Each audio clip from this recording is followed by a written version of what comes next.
ভারতীয় সঙ্গীত জগতের কিংবদন্তি আশা ভোসলে। তিনি শুধু গানের জগতেই নয়, বরং নিজের কণ্ঠের যত্ন নেওয়ার কঠোর শৃঙ্খলার জন্য ছিলেন অনন্য। ৮ দশকেরও বেশি সময় ধরে তিনি উপহার দিয়েছেন হাজারো কালজয়ী গান। তবে এই সাফল্যের পেছনে ছিল তার কঠোর জীবনযাপন ও কণ্ঠের প্রতি অসাধারণ যত্ন।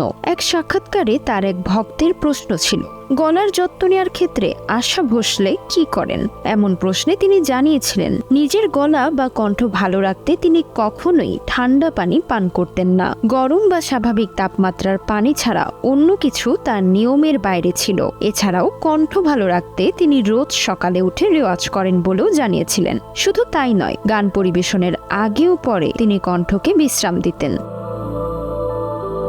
বিশেষজ্ঞদের মতে একজন শিল্পীর কণ্ঠই তার সবচেয়ে বড় সম্পদ, আর সেই সম্পদ রক্ষায় আশা ভোসলের এই কঠোর নিয়ম তাকে দীর্ঘ সময় ধরে সঙ্গীত জগতে সক্রিয় থাকতে সাহায্য করেছে। তার এই জীবনধারা আজও নতুন প্রজন্মের শিল্পীদের জন্য এক বড় অনুপ্রেরণা।